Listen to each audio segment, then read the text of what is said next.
Welcome, everyone. This is the Full Count MLB show. And for the second time today, I got this darn echo, and I'm going to get rid of it. There we go. Apologize for that, but this is the MLB SportsMemo TV show for May the 25th, 2022. We're going to take a look at three big games on the MLB card, and two of them are late games, but the first one is going to be an early game. Welcome to the show, Ronald Cabang, who's in the middle, and Jesse Schule, who's on the far right. I've been getting little Slack notes today that you guys are quarreling and that you may just intentionally fade each other on the show. It's just a little bit of what happened last week. Actually don't remember what the exact results are. But I know I won my top bet last week, so hopefully we continue that streak going. Is this like the old lion versus the young lion? No, I think we're both young. We're both young. Okay.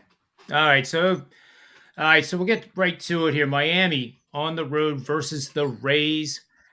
Obviously, an interleague game between the National League East Miami Marlins and the Tampa Bay Rays from the American League East. Miami is 18-23 on the season, 8-11 away. The over/under in this game is a minuscule 7, in my humble opinion. Cody Poteet is on the hill with a .78 ERA, but that's a little misleading, as we'll see, and I'm sure in these breakdowns. Tampa Bay is a -170 money line favorite, and they have Drew Rasmussen on the hill, 4-1 with a very good 2.33 ERA. My humble opinion to start things off, Jesse Schule, seems like the line should be -210. The fact that it's -170 makes me want to lean to the Marlins initially. What do you think? Well, I'd like to say the great minds think alike, but I think me and you have a different philosophy here. When I see a line at 170 that I think should be well over 200, I start to salivate and I think, geez, that's a great deal. That's a bargain. I'm a bargain shopper, and I'm looking at this. I'm not that familiar with Cody Poteet, but I can see that he's 27 years old. He has only made one start this season. He hasn't gone deeper than 4 2/3 innings.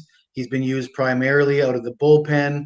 Now, that ERA looks impressive, but small sample size, I don't know what you can really make of that. And on the other side, you got Rasmussen, 4-1 with a 2.33 ERA. But even more important than that, the Rays are 7-1 in his 8 starts. The Marlins, they're an underdog for a reason here. They're 5-16 in their last 21 versus American League teams. They've lost 5 straight at Tampa Bay. And I think you said it when you said this line looks too low. So I see no reason to back the Marlins here. I'd favor Tampa Bay.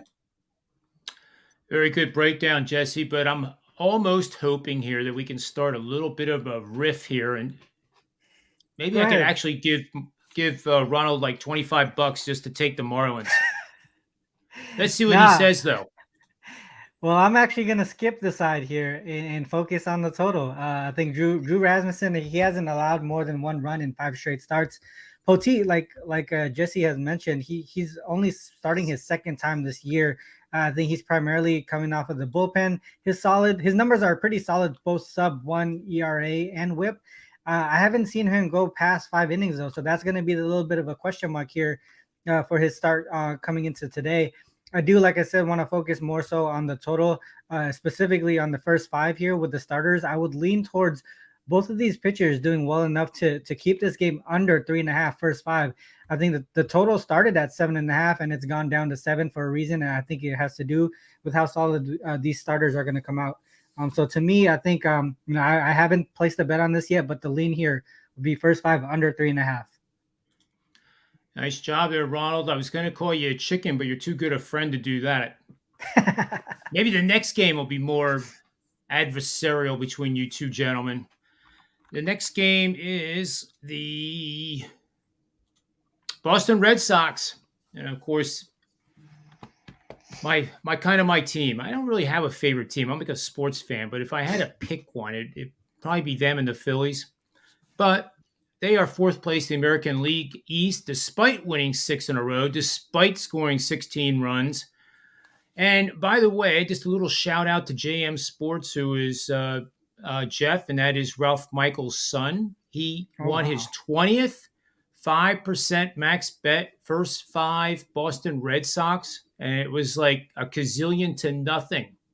So overall, he's 20-2, and you can get him over at sportsmemo.com. But I thought that was noteworthy, even though he's not on this show today. Pretty damn good call. So in this matchup, we have two teams that are pretty darn good. Chicago White Sox have been sputtering offensively, though, in my opinion. They were the odds-on favorites to dominate the American League Central. They haven't done that as of yet.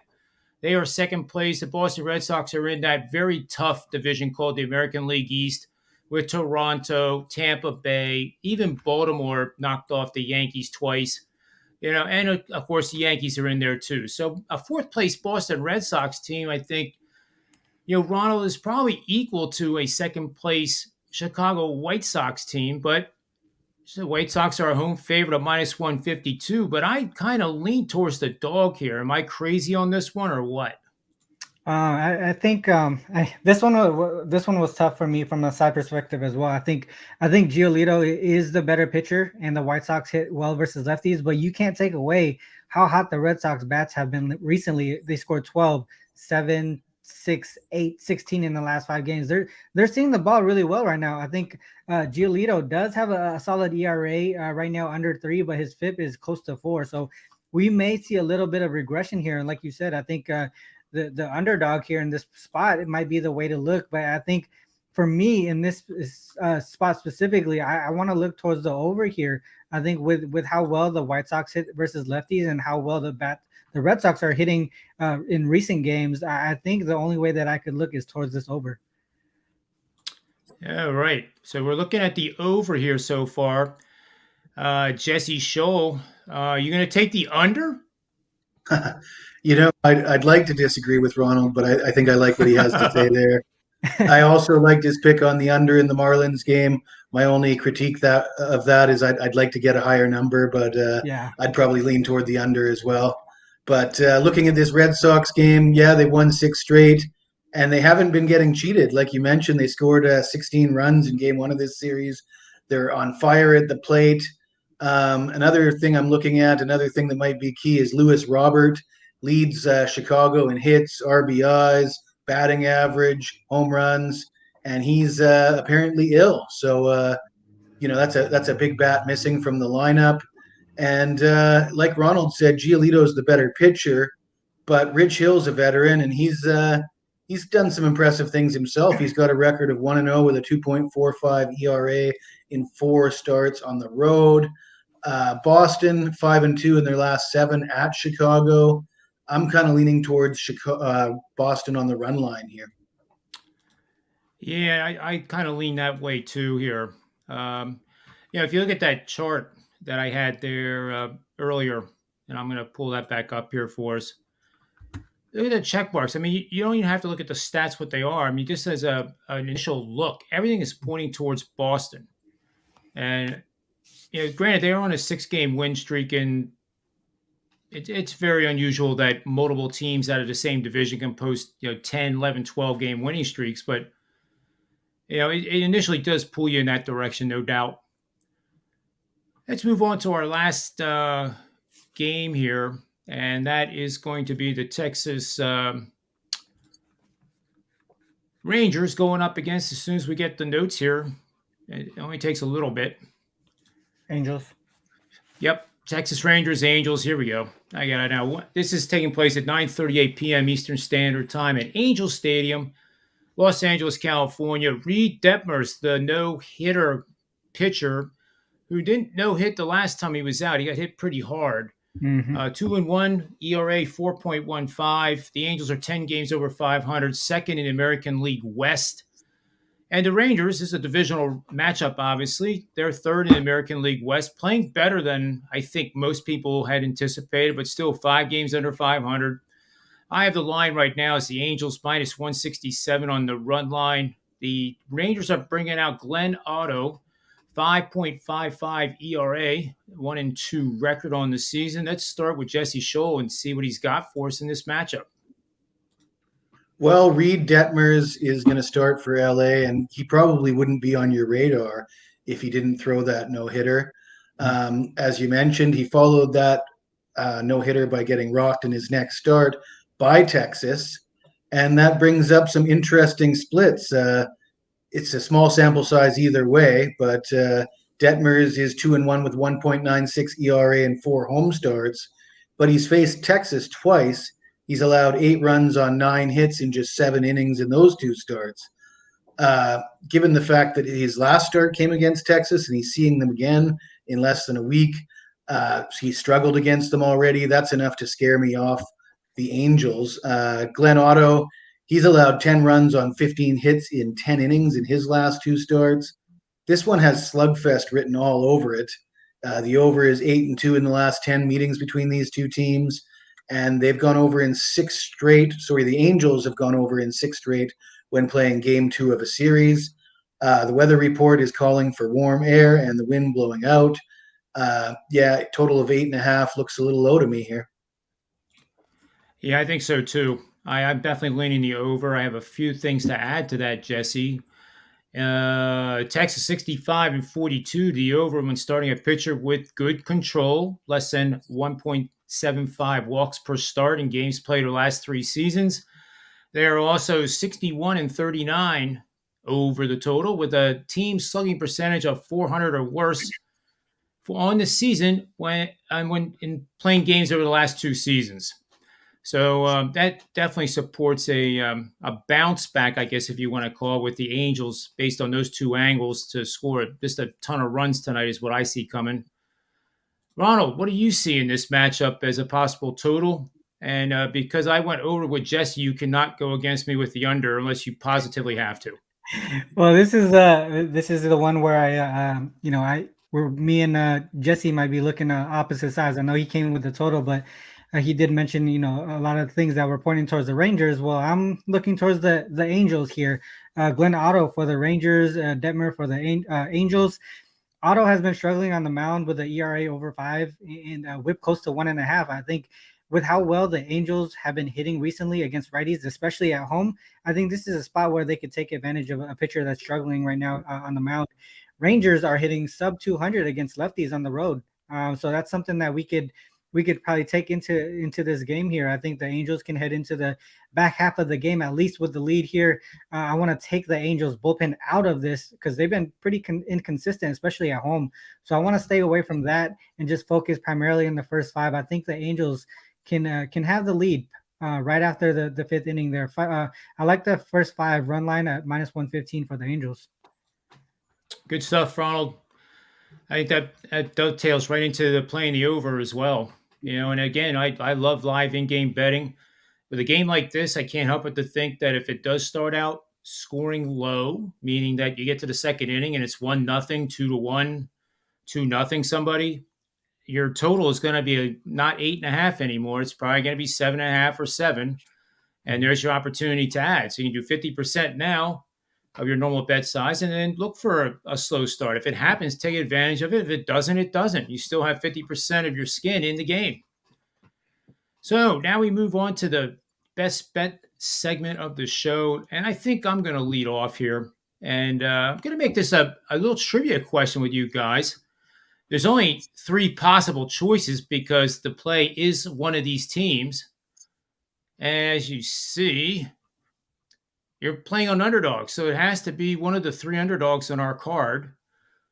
That dog is facing a starting pitcher on 10 or more days of rest, and that foe's bullpen hasn't seen much action, only tossing 3 or fewer innings in their last 2 games. That combination has gone 29-12, 71% last 5 seasons, averaging a plus 140 underdog, and very consistent 5 consecutive years of making profits. It's 12-6, making a whopping 11 units over the last 3 seasons, averaging a plus 165.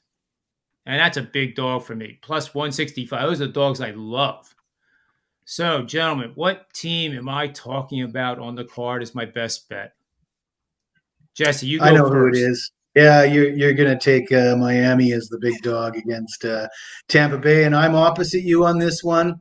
But I got to say, you caught me out here. I wasn't aware that Rasmussen is on 10 days rest, and that's enough to scare me off in normal cases. Well, I don't want to scare you off. It's bet for a pizza or something. Well, I was trying to make sense of your bet, and until I heard that little nugget, your bet made absolutely no sense to me, and now it's starting to make at least some sense. Well, I'm 2-0 against D'Amico with pizza bets, so yeah, I guess I have enough food to eat. And let's move over to Ronald Cabang for his best bet for the show. Yeah, I do like the Angels run line here. I think they're able to get the offense rolling against a struggling pitcher on the mound here, especially with how well they do at home against against righties. So I think to me here, I want to take the Angels first 5 run line at -115. I think we get away from the juice there on the money line and just focus on them getting the lead after 5. Love it. I'm with you on that one, Ronald. Jesse Schule, what's your best bet for the show? Well, I'm going to break character here and actually agree with Ronald. I did say that Detmer's past against Texas was enough to scare me off the Angels, but most of that was based on the fact that the Angels are a big favorite. If you can avoid laying that juice by taking them for the first 5, of course, you're giving up the half a run, but the Angels bats versus Texas bats, you got 2 pitchers that, one of them's capable of throwing a no-hitter. All right. Weather conditions, I'm expecting it to be a high score. I don't think Detmers is going to come in and shut Texas down, and I certainly don't think Otto is going to have a good game. So therefore, my best bet is going to be over 4.5, -125 for the first 5 innings. Love it. I think that's 3 pretty darn good best bets there. And I wanted to point out, too, and it's not because of Rasmussen on 10 days rest, but I think everybody that's viewing this video sees that you can't do handicapping in a closet by yourself. If I would have been the other way and Jesse would have said something that made me think, you know what, I better not do that. Or, Ronald likes Boston tonight in the NBA, and I'm leaning to the other side. Let's just say, for example, it's a combination of all our information that we exchange among each other, including the chat room, that, number one, makes this a very good show. And number 2, we come out being smarter, more astute, better. So, over time, it will pay off. Tonight, Rasmussen might not pitch very well because he has too much rest. We don't know. Why he's on 10 days rest? Was it an actually injury? don't. I actually don't. And it might have been a rotation thing. Where he was just skipped, but I don't know the answer to that.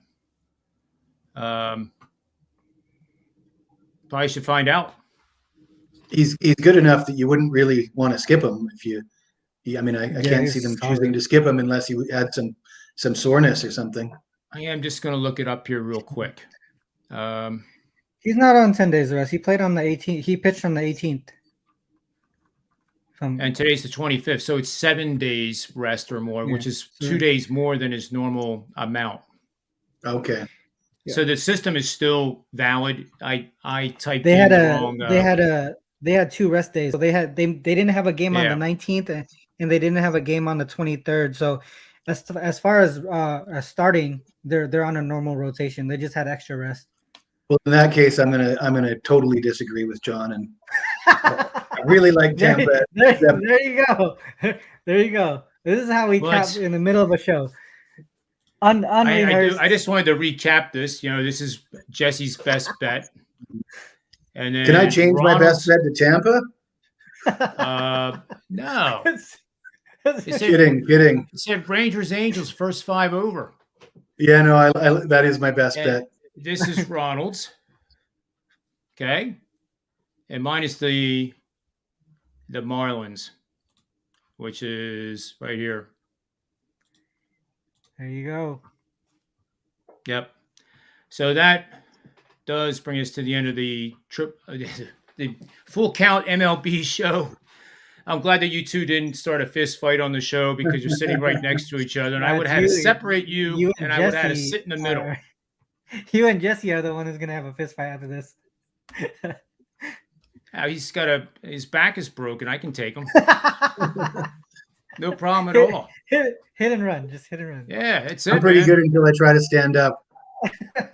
Yeah, maybe I expect Jesse to be the type of guy who'll do that flop that we see in the NBA, like he got hit by a truck, and then pretend that I hurt him.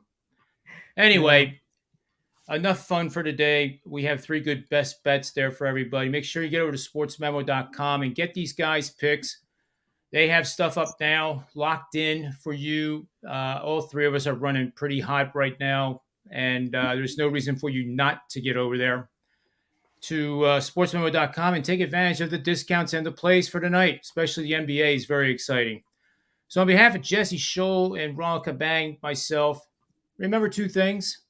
Bet with your head, not over it, and may all the wins continue to be yours. Thanks a lot for watching. We'll see you again tomorrow.